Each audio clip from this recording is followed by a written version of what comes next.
Hai kawan, jumpa lagi nih di Kulik Bareng. Kali ini kita mau bahas topik-topik soal kehidupan lagi dan bagaimana kita kudunya menjalani kehidupan ini.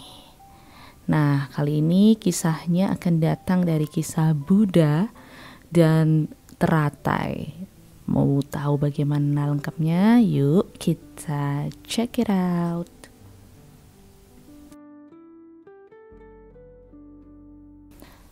Nah, Buddha tuh pernah berkata, "No mud, no lotus." Jadi tanpa lumpur tidak akan ada teratai. Maksudnya bagaimana? Maksudnya tanpa penderitaan yang disimbolisasikan melalui lumpur, ya kan? Nah, takkan ada kebijaksanaan yang disimbolisasikan melalui teratai. Nah, hari ini kita akan menyelami kisah Buddha dan bunga teratai. Dan kita juga bisa belajar nih bagaimana sih luka itu bisa menjadi jalan menuju kedamaian sejati.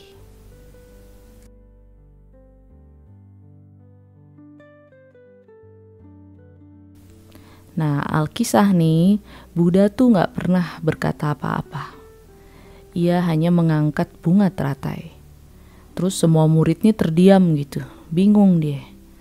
Kenapa Buddha cuma ngangkat teratai doang ya? Begitu tuh kata murid-muridnya kan. Nah, cuman ada nih satu orang namanya Mahakasyapa. Nah, murid yang ini nih tersenyum nih.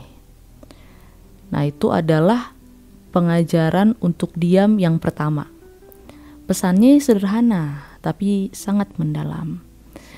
Nah, pesannya itu adalah kebenaran tuh kagak harus dijelasin, tapi ia dirasain.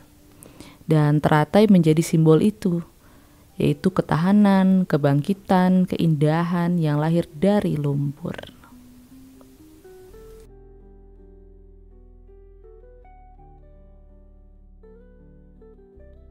Nah, zaman sekarang kan banyak nih pembicaraan-pembicaraan soal being mindful gitu, mindfulness.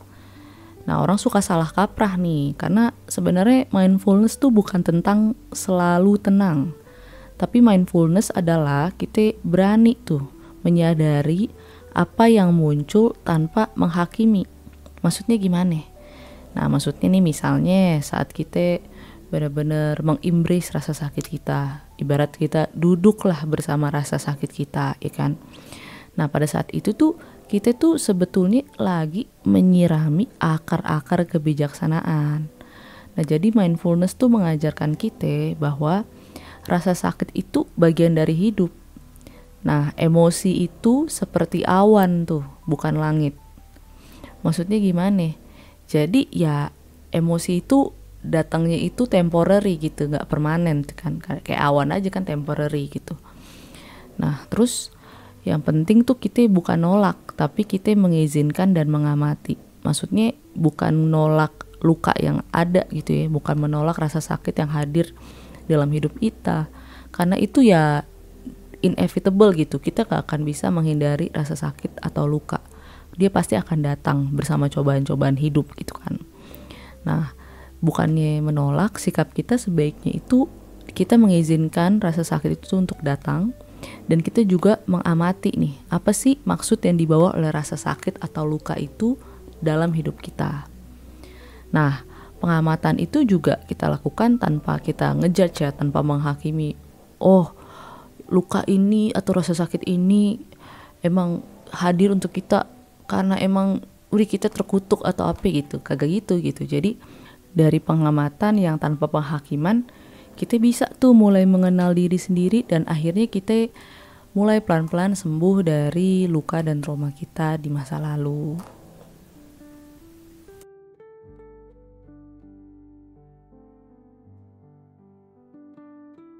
Nah, ada nih teori aktualisasi diri dari Abraham Maslow.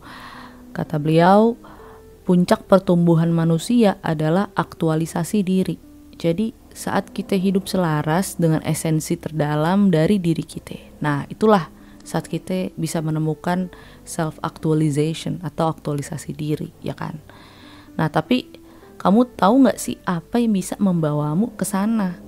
Nah, sebetulnya itu bukan kesuksesan, bukan kekayaan, bukan ketenaran, tapi penderitaan yang dihadapi dengan sadar. Maksudnya gimana itu?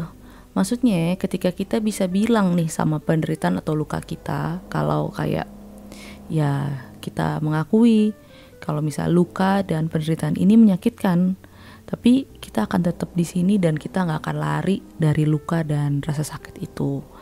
Nah, di situ kita pelan-pelan ngebangun tuh pondasi baru, ikan. Pondasi seperti apa sih?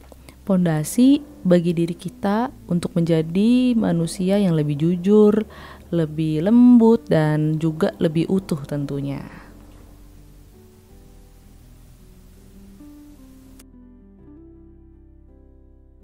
Nah, nyambung ke kisah Buddha lagi ya soal teratai gitu. Jadi teratai itu kan memang pada dasarnya ia tuh tidak tumbuh di air yang jernih. Teratai itu tumbuh di air yang butek gitu ya kan, di lumpur gitu.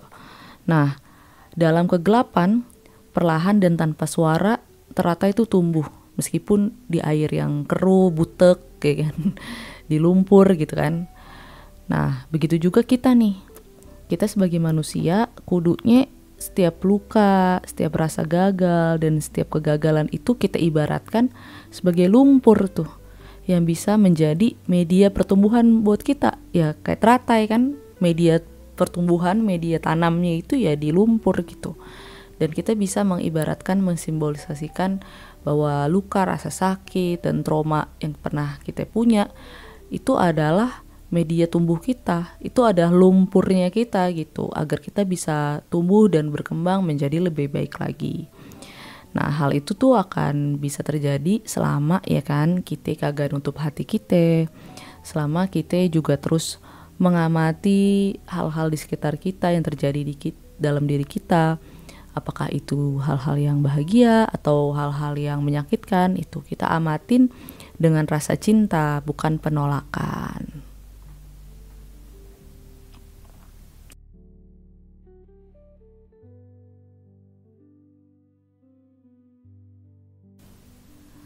Nah, jadi pada intinya kita harusnya sih jangan takut sama penderitaan. Karena kagak ada yang namanya teratai yang tumbuh dan mekar menjadi cantik tanpa melewati yang namanya hidup di lumpur. Ya kan, tanpa melewati bertumbuh di tengah kubangan-kubangan ya kan. Nah, jadi maksudnya apa nih? Bahwa kagak ada jiwa yang bijak tanpa melalui rasa kehilangan dan rasa sakit. Dan juga kagak ada kedamaian yang lahir dari penolakan terhadap penderitaan. Nah, jadi kisah Buddha dan bunga teratai sebetulnya ini adalah suatu undangan untuk kita agar kita bisa melihat luka kita dengan mata yang baru, bukan sebagai musuh tapi sebagai jalan pulang. Nah, jadi sekian dulu kulik bareng kali ini, semoga bermanfaat. Mohon diambil baiknya dan dibuang yang jelek-jeleknya. Semoga bisa terus membantu teman-teman semua nih agar bisa lebih kuat dalam menjalani kehidupan dan bisa lebih bertumbuh menjadi lebih baik lagi. Dan jangan lupa untuk selalu support channel kita dengan subscribe, komen, like, dan share sebanyak-banyaknya. Dan yang terakhir, jangan lupa untuk selalu stay kind, content, and healthy. Bye-bye.